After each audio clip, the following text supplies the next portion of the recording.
So hey what's up guys, it's your mister Perman squad is here again. और आज भी हम एक जापानीज़ एपिसोड को एक्सप्लेन करने वाले हैं, जिसकी स्टोरी अगर मैं शॉर्ट में बताऊं तो पाको परमैन को सिखाती है कि एक लड़की को डेट पे कैसे ले जाया जाता है, उस लड़की से क्या बात करनी चाहिए, कैसे बात करनी चाहिए, etcetera etcetera. Now maybe you all are thinking कि भाई अब परमैन भला किस लड़की के साथ डेट पे जाने वाला है। वेल, परमैन एक लड़की से मिलने जाता है और वो लड़की कौन होती है वो आपको पता चलेगा इस वीडियो के और इस एपिसोड के एंड में। और हाँ, इस एपिसोड की एंडिंग तो बहुत ज़बरदस्त है ही, बट उससे भी ज़्यादा खतरनाक एंडिंग मैंने इस वीडियो की बनाई है।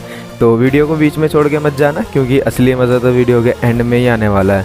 सो लास्ट वाले पार्ट को ज़रूर देखना। अब ऐसा भी मत करना कि पूरी वीडियो स्किप करके डायरेक्ट लास्ट पार्ट पे पहुंच जाओ, तुम्हें फिर घंटा भी कुछ समझ नहीं आने वाला। 150 लाइक्स का टारगेट रखते हैं इस वीडियो पे, मुझे पता है सब करवा दोगे। एक बात और, वैसे तो इस वीडियो में कुछ ऐसा वैसा टॉक्सिक नहीं है, लेकिन फिर भी मैं रिकमेंड करूंगा कि बिना ईयरफोन्स के इस वीडियो को मत देखना। ईयरफोन्स के साथ देखोगे तो सेहत के लिए ज़्यादा अच्छा रहेगा, या फिर अकेले में देखना जहां कोई और सुन ना पाए। सो वीडियो को पूरा देखो, मज़े लो, and without getting late let's move out to the intro.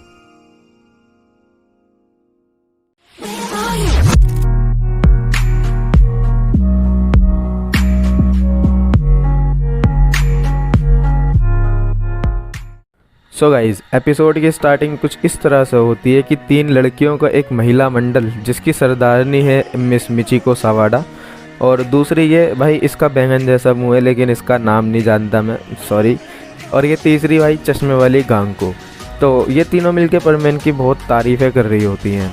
यार मैं तुम्हें बताऊँ, ये लड़कियां परमैन के पीछे इतनी पागल हो रखी है ना कि परमैन अगर इनसे बोलेगा कि मेरी टट्टी खा लो तो ये 2 पैसे की महिलाएं आंखें बंद करके उसकी टट्टी भी खाने को तैयार हो जाएंगी। और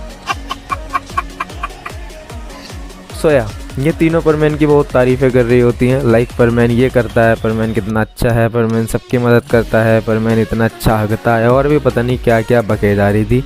तभी वहाँ पर हमारा बॉयज़ गैंग आ जाता है, मतलब छोटू मोटू और लोमड़ू।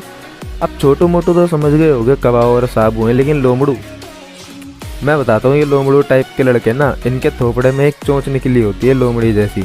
लाइक डोरेमोन से सुनियो, कितरित्सु से टोंगारी, और परमैन में अपना हरुजो इस लोमड़ू कैटेगरी में आते हैं। अब देखो, आज मैंने ये हरोमी और मिचिको को तमीज़ से ही इंट्रोड्यूस किया है, ठीक है, ज़्यादा उतना रोस्ट नहीं किया। लास्ट वीडियो में मैंने इन दोनों को थोड़ा रोस्ट कर दिया था फ्लो में। अगर लास्ट वीडियो नहीं देखी है तो जाके देख लेना इस वीडियो के बाद, उसका लिंक ऊपर आपको आई बटन पे मिल जाएगा। और भाई देखना उसमें मिचिको और हरोमी की क्या ही फिल्म खींची है, गजब बेइज्जती है। So coming to the episode, boys gang आता है जिनका सरदार है कबाओ, और वो बोलता है कि क्या तुम सब लड़कियां जब देखो परमैन के पीछे पड़ी रहती हो, तुम यहाँ उसके लिए पागल होती रहो, और वहाँ परमैन तो अपनी गर्लफ्रेंड के साथ मज़े करता है। बस इतना ही सुन के भाई साहब लड़कियों की अच्छे से जल जाती है, और सबसे ज़्यादा जिसकी जली वो है मिचिको। बोलती है ऐसा तो बिल्कुल हो ही नहीं सकता, परमैन की तो कोई गर्लफ्रेंड ही नहीं हो सकती। अब कबाब बोलता है कि परमैन की एक सुंदर सी गर्लफ्रेंड है जिसके लंबे लंबे बाल हैं, और वो साबो से भी पूछवाता है। भाई साहब को कुछ पता ही नहीं है यार, बेचारा क्या बोलेगा, लेकिन अब झूठ तो बोलना पड़ता, तो वो बोल देता है हाँ उसकी एक गर्लफ्रेंड है, और वो आज पार्क में 4 बजे उससे मिलने वाला है। कबाब बोलता है चाहो तो आज 4 बजे पार्क में आके खुद ही देख लेना। अब भाई ये सुन के तो तीनों लड़कियों के दिल में जलन के मारे आग बरसने लगती है, और मिचिको ठीक है, हम लोग देख लेंगे कौन है परमैन की गर्लफ्रेंड। इतना कहकर महिला मंडल वहाँ से निकल लेता है। अब बॉयज़ गैंग सोचते हैं कि मज़े मज़े में झूठ तो बोल दिया, लेकिन असल में ना तो परमैन की कोई गर्लफ्रेंड है और ना ही वो पार्क में किसी से मिलने वाला है, तो अब क्या किया जाए। और तीनों बहुत ज़्यादा सोच विचार करने के बाद एक प्लान बनाते हैं। अब ये तीनों जाकर मित्सुओ को फ़ोन करते हैं और बोलते हैं कि परमैन को पार्क में 4 बजे आने को बोल देना। मित्सुओ बोलता है मैं तुम्हारे बाप का नौकर नहीं हूँ। तभी कबाओ बताता है कि परमैन से एक लड़की मिलना चाहती है, और उसने परमैन को 4 बजे पार्क में मिलने बुलाया है। अब इतना सुनते ही हमारा ठरकी मित्सुओ का दिल। अब मित्सुओ को यकीन दिलाने के लिए कबाओ और साबू अपनी आवाज़ बदल के लड़की की आवाज़ में उससे बात करने लगते हैं, और वो सुन के तो मित्सुओ पूरा पागल ही हो जाता है, उसकी खुशी का कोई ठिकाना ही नहीं था मानो। अब कबाओ और साबू हरोमी ने मित्सुओ को तो मना लिया था 4 बजे पार्क आने को, लेकिन उनको एक लड़की का भी इंतज़ाम करना था। तो वो तीनों अब सोचने लगते हैं कि अब परमैन से मिलने के लिए लड़की कहाँ से लाएं। ना मतलब ऐसा बिल्कुल इमीडिएट नहीं सोचे हैं, बट सोचेंगे। उधर मित्सु अपना परमेन सेट चमका रहा होता है और उस लड़की से मिलने की तैयारी में लगा होता है। साथ ही साथ पाको और बूबी को भी सब कुछ बता देता है। अब देखो, परमेन किसी और लड़की से मिलने जा रहा है, ये बात सुन के पाको की भी जलेगी, ऑब्वियस सी बात है ना। तो पाको की भी जलती है, लेकिन वो थोड़ा दूसरे तरीके से परमेन को उस लड़की से मिलने से रोकने की कोशिश करती है। वो बोलती है कि कोई तुम्हारे साथ मजाक भी तो कर सकता है, इस बात की क्या गारंटी है कि वो लड़की असली हो, क्या पता तुम्हें बेवकूफ़ बनाया जा रहा हो। और परमेन कहता है यार इस बारे में तो उसने सोचा ही नहीं, लेकिन वो लड़की असली भी तो हो सकती है ना। तो पाको उसको बोलती है कि अगर वो असली हुई तो तुम्हें तो डेट करना आता ही नहीं है, तो चलो मैं तुम्हें सिखाती हूँ और बताती हूँ कि तुमको उसके साथ कैसे बिहेव करना है। और पाको परमेन का हाथ पकड़ के उसे उड़ा के ले जाती है। सबसे पहले वो एक फ्लावर शॉप से एक बुके खरीदते हैं एंड पाको उसे इंट्रोड्यूस करना सिखाती है। सबसे पहले ट्राई में परमेन बोलता है हेलो क्या हाल चाल है। पाको को बिल्कुल पसंद नहीं आता। सेकंड ट्राई में वो बोलता है हेलो मैं हूँ परमेन सबका रक्षक। पाको बोलती है हाँ जैसे मुझे तो पता ही नहीं था। अब वो दोनों एक अम्यूज़मेंट पार्क में जाते हैं, जहाँ वो सबसे पहले एक घोस्ट टनल में जाते हैं और वहाँ पर मैं नकली का डरने का ड्रामा करके पाको से चिपक के मज़े लेने लगता है। रहा नहीं जाता, तड़प ही ऐसी है ना। लेकिन तभी कुछ ऐसा होता है कि परमेन की सच में अब यहाँ से निकलने के बाद वो जाते हैं इस टायर वाले झूले में। वैसे मुझे इसका असली नाम नहीं पता क्या कहते हैं, लेकिन हमारे यहाँ पे इसे झूले को टायर वाला झूला ही कहते हैं। आपके वहाँ क्या कहते हैं कमेंट में ज़रूर बताना। यहाँ पर मैंने कहता है कि उसे पाको के साथ ऐसा बिल्कुल फील नहीं हो रहा है जैसे वो किसी लड़की के साथ डेट पे आया है। और ये सुन के पाको की किलस जाती है और वो गुस्सा हो जाती है और पूरे कंपार्टमेंट को ही हिलाने लग जाती है।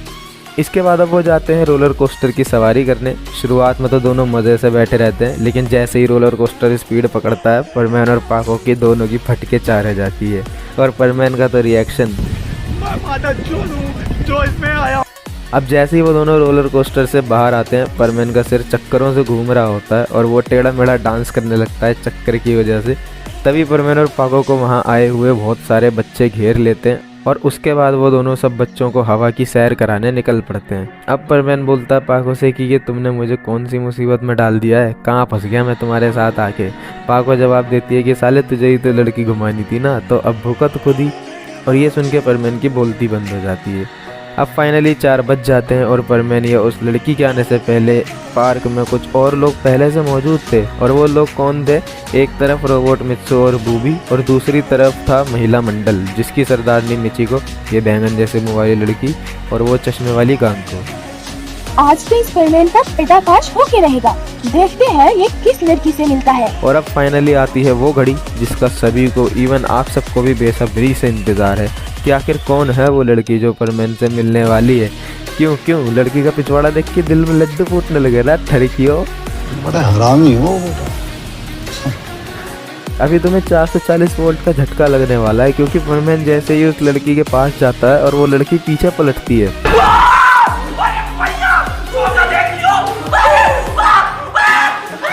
तोबा सारा मूड खराब कर दिया। एकदम इन्होंने वक्त बदल दिया, जज्बात बदल दिए, जिंदगी बदल दी। इसके बाद परमेन का एक बार फिर से यही वाला रिएक्शन, जो इसमें आया। और इसी के साथ ये एपिसोड यहीं पर एंड हो जाता है। आप सब लोग नीचे कमेंट्स में ज़रूर बताना कि ये एपिसोड की स्टोरी आपको कैसी लगी, और साथ ही साथ ये भी बताना कि ये वीडियो भी आपको कैसी लगी। अगर वीडियो पसंद आई हो तो वीडियो को एक लाइक ज़रूर कर देना, क्योंकि इस टाइप की वीडियो को बनाने में आप समझ सकते हो कितना ज़्यादा सोचना पड़ता है और स्क्रिप्टिंग और एडिटिंग में बहुत मेहनत लगती है। चैनल पर नए हो तो सब्सक्राइब ज़रूर कर लेना और घंटा बजा देना, ताकि आप अपकमिंग वीडियोस को भी सबसे पहले देख पाओ। So that's it for today guys, see you in the next video. Till then stay tuned, stay safe, bye bye and thanks for watching.